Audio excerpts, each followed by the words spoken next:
Bienvenue sur Africa 24 dans cette nouvelle édition du Non-Stop Info. Voici les titres de l'actualité. C'est désormais officiel. Le président égyptien Abdel Fattah al-Sisi est candidat à sa propre succession. L'actuel chef de l'État a jusqu'au 29 janvier pour déposer sa candidature pour ce scrutin dont le premier tour est prévu du 26 au 28 mars. Au Cameroun, la consommation des stupéfiants a pris de l'ampleur en milieu scolaire. Pour lutter contre le phénomène, des mesures de répression et une campagne de lutte et de prévention ont été mises en place par les autorités. Et puis découverte de Amin Ambulance, le service dispense gratuitement des cours de premier secours aux jeunes de Somalie. Le pays est fréquemment cible d'attaques terroristes du groupe Al-Shabaab. Mais tout d'abord, investiture du nouveau président George Weah à la tête du Libéria. L'ancien Ballon d'Or succède ce lundi à la présidente sortante Ellen Johnson Sirleaf. Sénateur depuis 3 ans, il a été élu le 26 décembre 2017 avec 61,5% des voix. C'est la première fois depuis les années 1940 qu'un chef de l'État démocratiquement élu succède à un autre au Libéria.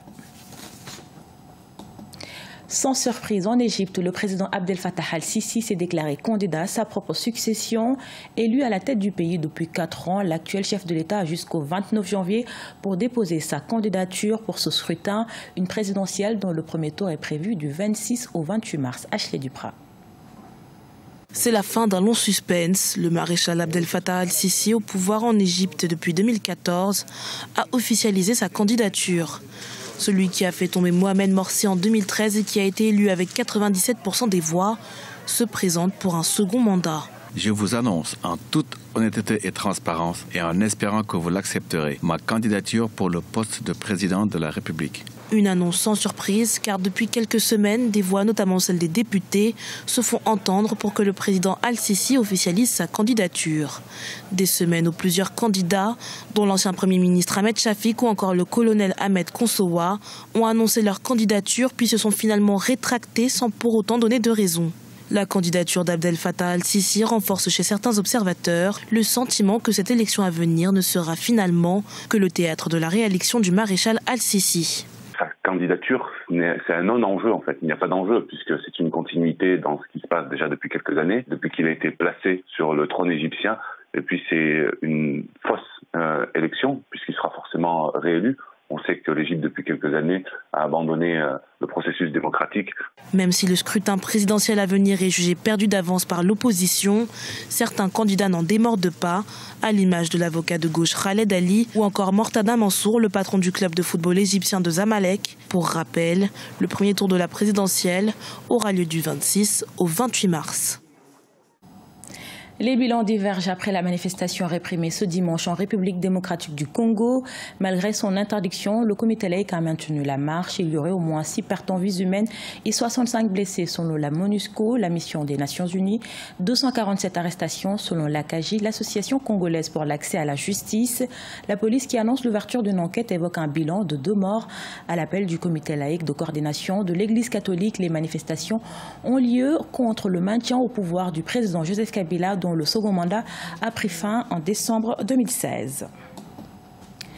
Au Cameroun, la consommation de stupéfiants en milieu scolaire inquiète de plus en plus les autorités. Afin de lutter contre ce fléau, une campagne nationale de lutte contre la consommation de drogue a été lancée et dans les établissements scolaires, des mécanismes de répression ont également été mis en place. Reportage de notre correspondante Viviane Bauken. Depuis quelques années, la circulation et la consommation des stupéfiants dans les établissements scolaires a atteint la cote d'alerte. Parmi les produits utilisés, le tramol est le plus prisé car facilement accessible. De nombreux élèves sont interpellés chaque semaine dans les milieux scolaires en possession des stupéfiants. C'est le cas de cet établissement d'enseignement technique où 25 cas de dérive ont été observés durant le premier trimestre de l'année 2018. Depuis la rentrée du premier trimestre, le lycée Technicien Tangana est vraiment frappé à cause de ces phénomènes. Nous avons des enfants qui prennent les stupéfiants, comme le tramol. Et puis, quand ils prennent ça, ils sont tous en train de déranger dans les salles de classe, les enseignants. Ils sont en train d'escalader, ils sont en train de casser, ils sont en train de menacer même les collaborateurs, donc les surveillants généraux. Pour faire face à ce phénomène de plus en plus récurrent, l'État a mis à la disposition des établissements scolaires des mécanismes de répression. Mais nous avons pris un certain nombre de mesures avec la police de sécurisation des établissements que M. le Président a créé. C'est-à-dire qu'ils nous ont donné les numéros de téléphone. Lorsqu'on met la main sur un enfant, on les appelle directement. Après les enquêtes, ils viennent à l'établissement prendre les fauteurs de troubles. Selon certains spécialistes et sociologues, cette situation alarmante de la consommation des stupéfiants en milieu scolaire serait la conséquence des mauvaises performances observées ces 2 dernières années aux examens officiels. Face aux fréquentes explosions et attaques terroristes en Somalie, une ambulance propose gratuitement des formations de premiers secours. Amin Ambulance est financée par des dons d'étudiants somaliens en médecine, mais également d'hommes d'affaires locaux. Créé en 2008, le service a gagné en notoriété grâce à sa réponse rapide aux situations d'urgence. Wendiam Valentin Compaoré et Deogracias Podo. La Somalie connaît une instabilité politique et sécuritaire depuis 1991. Des attaques de groupes djihadistes armés récurrentes avec à la clé de nombreux blessés, mais aussi des pertes en vies humaines. À titre d'exemple, en 2017, le pays a subi 2 attentats à la bombe faisant au moins 300 pertes en vies humaines et 400 autres blessés. À l'initiative d'Amin Ambulance, un service d'ambulance gratuit, des jeunes Somaliens prennent des cours de premiers secours afin d'aider à améliorer les missions de sauvetage dans le pays. Nous sommes dans un pays d'urgence. Les explosions et les accidents peuvent se produire à tout moment et cela peut arriver partout. Et tant que nous ne savons où et quand, nous devons avoir beaucoup de bénévoles, ceux qui peuvent aider les patients avant et après l'arrivée des médecins. C'est ainsi que nous avons décidé de commencer ce genre de formation au premier secours afin que tout le monde en profite et beaucoup de gens recevront cette formation. L'initiative d'Amin Ambulance est financée par des dons d'étudiants somaliens en médecine, mais aussi des hommes d'affaires locaux. Environ 152 étudiants se sont déjà inscrits au programme qui a débuté en décembre 2017. Il est destiné à doter les citoyens de compétences pour répondre à divers scénarios, y compris les accidents et les explosions. Il est nécessaire que tous ceux qui vivent en Somalie, en particulier à Mogadiscio, suivent cette formation de premier secours parce que notre pays est toujours en crise et qu'il est important pour nous d'aider les gens lorsqu'il y a un besoin.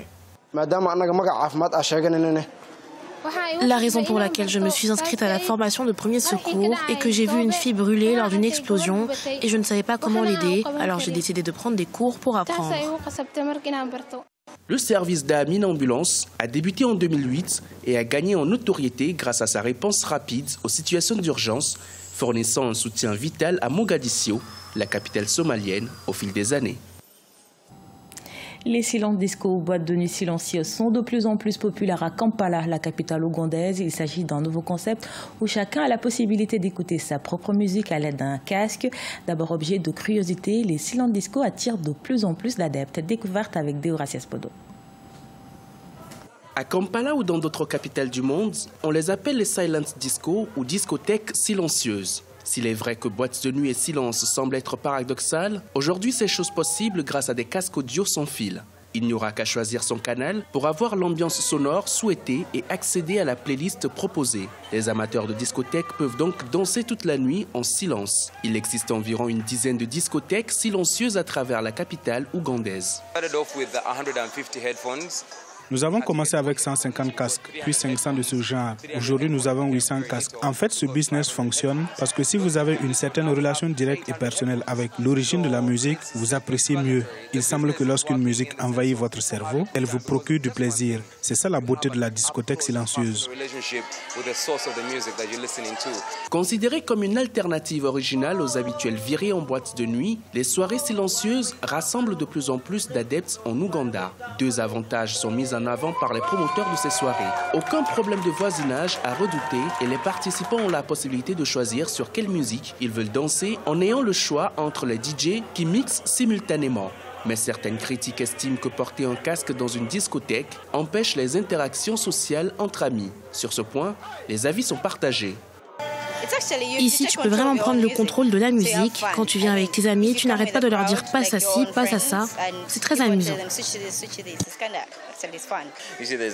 Vous voyez qu'il y a une différence entre entendre et écouter. Parce que parfois, vous allez à des spectacles et les gens sont excités, ils passent un bon moment, mais ne font pas attention aux paroles et à ce qu'on raconte. Donc là, c'est super parce que vous savez que chaque note compte, chaque mot est transmis. Pour rappel, les silent disco ou discothèques silencieuses consistent à équiper les amateurs de virées nocturnes de casques afin qu'ils puissent profiter de la musique sans que celle-ci soit audible de l'extérieur. Pour les défenseurs de ce nouveau concept, l'intérêt n'est pas seulement de faire la fête sans bruit, mais il s'agit d'une réelle expérience collective et interactive. Le mélange des genres musicaux provoque un mélange des publics. À la page sport, le CHAN, championnat d'Afrique des nations de football, se poursuit au Maroc. Dernière journée du groupe A ce dimanche à Casablanca. Le Maroc, pays hôte, a neutralisé le Soudan, 0 but partout. Malgré ce match nul, les Marocains et les Soudanais ont déjà assuré d'être en quart de finale. Dans l'autre match du jour, la Guinée a sauvé l'honneur en s'imposant contre la Mauritanie 1-0. La sélection guinéenne termine 3e avec 3 points. Les Mauritaniens sont derniers avec 3 défaites en autant de matchs. C'est lundi, dans le groupe B, à Marrakech, l'Ouganda fera face à la Côte d'Ivoire à 19h GMT et la Namibie affrontera la Zambie à 19h GMT à Casablanca.